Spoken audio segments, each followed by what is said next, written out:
Dear friends and my dear subscriber, एक बार फिर आप लोगों के सामने उपस्थित है आपका अपना डॉक्टर राजीव श्रीवास्तव। इस वीडियो में मैं आपका स्वागत करता हूं।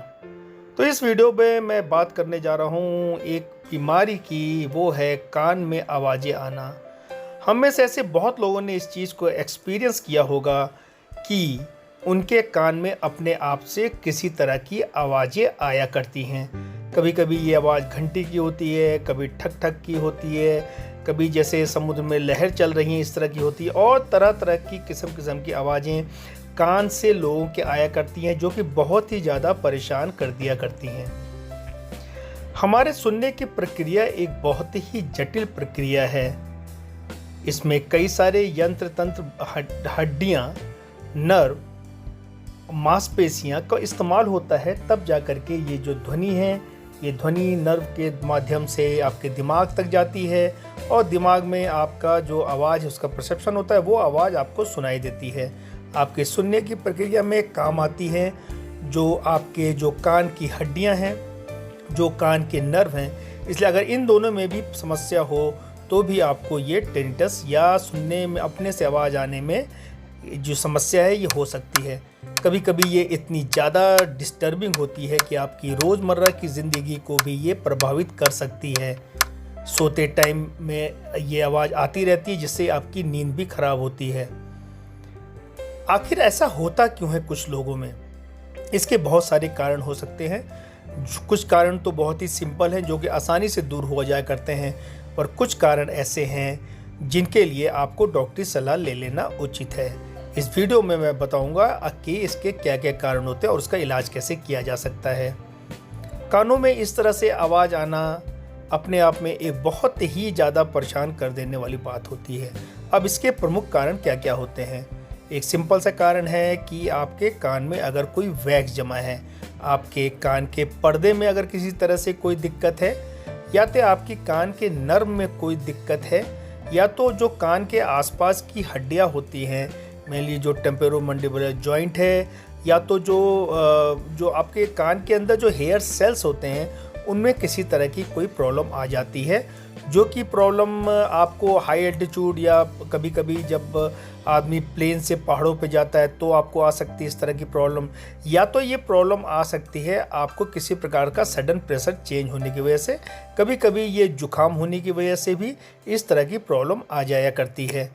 अगर ऐसी समस्या आपको आ जाती है तो क्या करेंगे?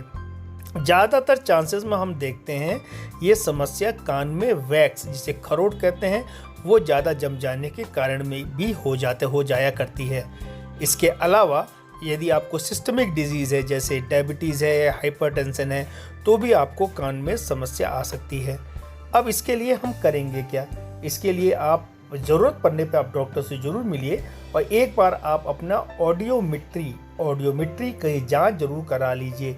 ऑडियोमेट्री की जांच से हमें ये पता चल जाएगा कि आपकी ध्वनि जो अंदर जा रही है उसके कंडक्शन में कहाँ पर प्रॉब्लम आ रही है। क्या ये नस में प्रॉब्लम आ रही है, या तो जो हड्डियाँ हैं उनमें किसी प्रकार की कोई प्रॉब्लम है जिसकी वजह से ये आ रही है। ऑडियोमेट्री जाँच करने के लिए आपको एक एकांत रूम में ले जाया जाता है। आपको एक ग्लास शील्ड के पीछे बैठाया जाएगा। जो ऑडियोमेट्री कर रहा होता है वो उसकी दूसरी तरफ बैठता है, और आपसे समय समय पर आपसे आवाज़ आती है। वो आवाज़ कब सुनाई देती है तो आप उंगली के इशारे से बताते हैं कि आवाज़ सुनाई दे रही है या नहीं। इस तरह की रिपोर्ट फाइनली निकल करके बाहर आती है, जहाँ पे दोनों कानों के जो ध्वनि ट्रेवल है वो किस तरह से हो रहा है, वो आपको इससे पता चल जाता है। इस पिक्चर में आप देख रहे हैं ये जो कंडक्शन बहुत ही डेफनेस की तरफ दिखा रहा है। तो ऑडियोमेट्री की जांच आपको ज़रूर करा लेनी चाहिए, जिसे हियरिंग टेस्ट भी हम कहते हैं। ये आपके जो ENT के डॉक्टर होते हैं, आप उनसे मिलिए। इस फिगर में जो दिख रहा है ये नॉर्मल है, देखिए दोनों ऊपर तरफ जा रही हैं। यदि आप ऑडियोमेट्री की जाँच आप खुद भी करना चाहते हैं तो इसके लिए ऐप आप डाउनलोड कर सकते हैं। एक ऐप जो है वो हियरिंग टेस्ट करके है, ये मैंने एक ट्रायल के बेसिस पे बताया है। इसी तरह के और कई सारे ऐप हैं, आप ये ऐप डाउनलोड कीजिए, उसके इंस्ट्रक्शन फॉलो कीजिए। इसके लिए आपको हेडफोन या ईयरफोन की ज़रूरत होगी, और ये फाइनली आपको एक डिसीजन बता देगा। बहुत ज़्यादा कंक्लूसिव तो नहीं होता है, लेकिन आपको एक आइडिया लग जाता है कि आपके कान में नर्व में या हड्डी में या और किस तरह की प्रॉब्लम आ रही है। इसलिए जब कभी भी आपको टिनिटस होता है तो आपको उसका इलाज करा लेना चाहिए। अगर आपके कान में वैक्स की वजह से ये प्रॉब्लम है तो क्लियर वैक्स करके ये दवा आती है। इस दवा को आप अपने कान में दिन में 2-3 बार 2 या 3 बूंद डालिए, कम से कम 3-4 दिन तक, तो जो वैक्स निकलने के साथ ही आपकी समस्या सॉल्व हो जाएगी। अगर आपको जुकाम है तो उचित रहेगा आप दिन में 2-3 बार भाप लें।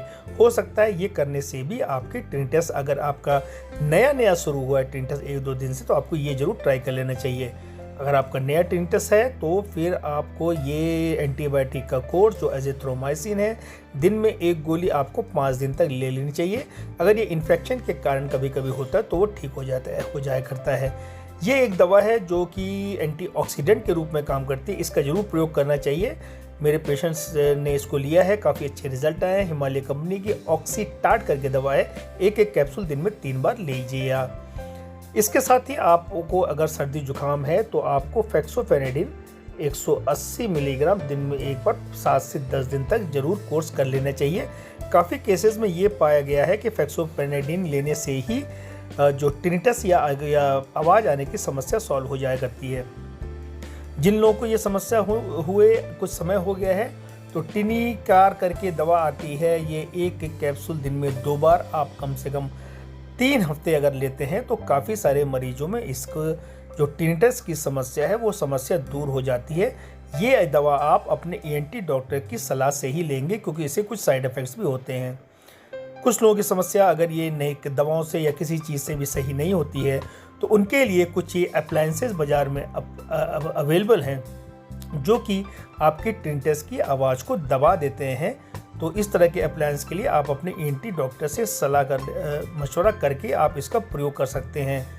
ये इस तरह के अप्लायंस है जो कि आपके ईयर में, जो कान में जो आवाज़ आ रही है उसको मॉड्यूलेट करती है, और जो टिनिटस की आवाज़ है उसको ये दबाने की कोशिश करती है, जिससे आपको काफ़ी ज़्यादा आराम आ जाता है। उम्मीद करता हूँ आपको मेरा ये वीडियो पसंद आया है। आपसे रिक्वेस्ट है कि आप प्लीज़ मेरे चैनल को सब्सक्राइब कीजिए। अगर आपको वीडियो अच्छी लगी है तो आप अपने दोस्तों में इसको शेयर कीजिए और बेल आइकन को ज़रूर दबाइए, जिससे मेरी वीडियो की नोटिफिकेशन आपको मिल जाए। ये वीडियो देखने के लिए आपका तहे दिल से बहुत बहुत शुक्रिया, धन्यवाद।